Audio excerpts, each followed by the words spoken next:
ये तस्वीरें देखकर किसी का भी दिल पिघल सकता है। जब एक बाप अपनी औलाद को बेवक्त खो दे तो उसका ऐसा हाल होना लाजमी है। इस पिता का आरोप है कि इसके बेटे को पुलिस ने लाठियों से पीटा, वो भी तब जब वो लॉकडाउन के दौरान बिस्किट लाने के लिए बाजार गया था। हमारा भैया गवारा साहब चातलीमा चौराहे पर से कुछ ले रहा था, भूख लगी थी, बहुत गरीबी हालत हम लोग की। उसके बाद लौट कर आया पूरा काला सिया, उसके बाद अस्पताल ले गए। अस्पताल में डॉक्टर पौर ने एम्बुलेंस अकबरपुर भेज दिया। रात भर खून चढ़ रहा था, खून बदन में नहीं था।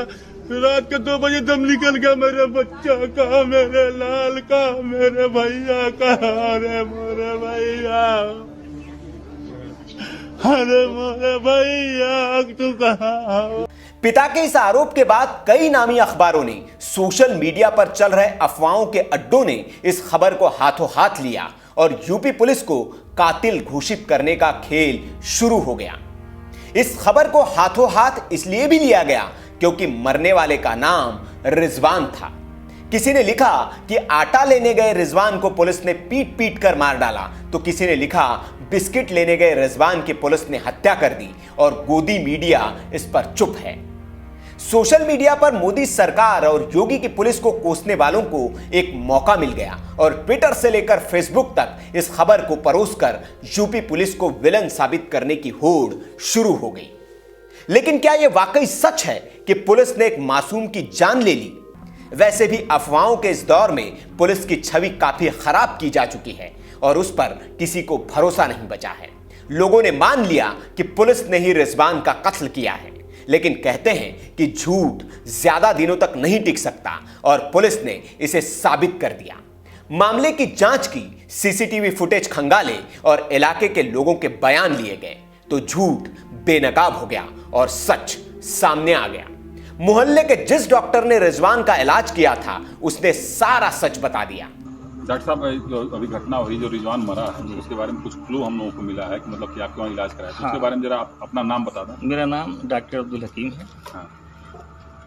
तलवा पार में रहता हूँ, क्लिनिक मेरी छज्जापुर में है। पूरी बात बताते जाइए आप, क्या क्या। वो उसकी फूफी मेरे पास आई, उसने ये कहा, तकरीबन 5 दिन पहले, 5 या 6 दिन पहले आई। उसने कहा कि मेरे भतीजे को चोट लग गई है। मैंने पूछा कैसे लगी है? उसने कहा मोटरसाइकिल से गिर गया है, मोटरसाइकिल ने टक्कर मार दी है और उसको दवा दीजिए। तो मैंने उसको फर्स्ट एड दवा दे दिया।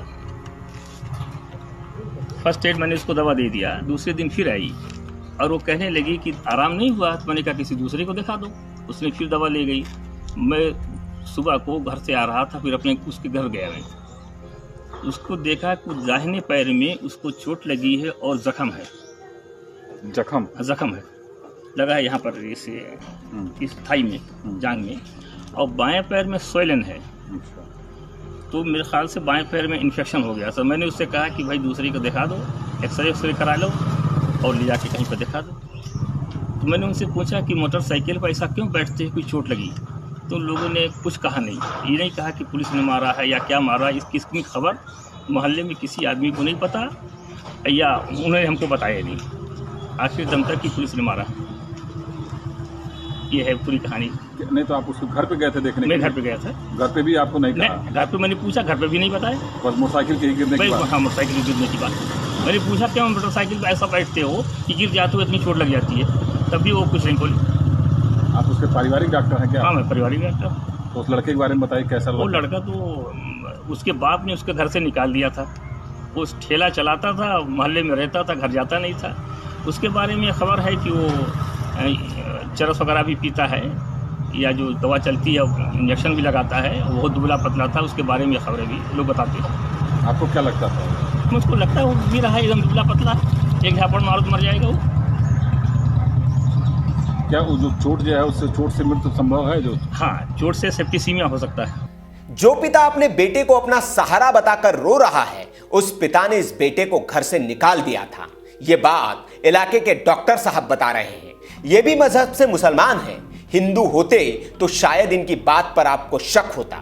बेटा नशेड़ी था, गाड़ी से गिर गया था, उसे गहरी चोटें आई थी, सब डॉक्टर साहब ने देखा।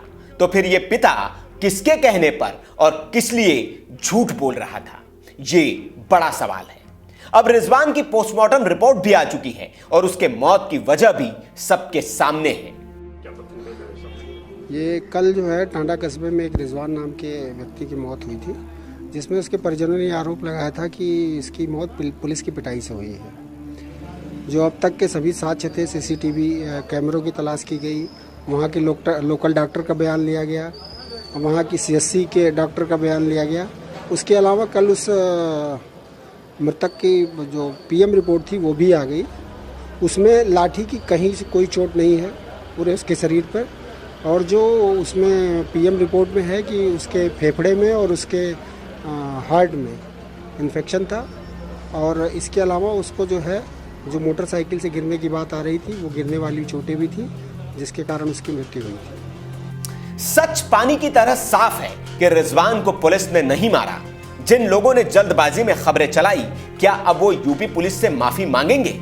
और वो पिता क्या जवाब देंगे जिन्होंने बेटे की मौत को कैश करने की नाकाम कोशिश की और यूपी पुलिस को बदनाम करना चाहा? वैसे पुलिस इस बात की तह तक तो जाएगी ही कि इस पिता ने यह काम किसके कहने पर किया, और आने वाले दिनों में यह भी सच आपको पता चल जाएगा। वीके न्यूज के रिपोर्ट।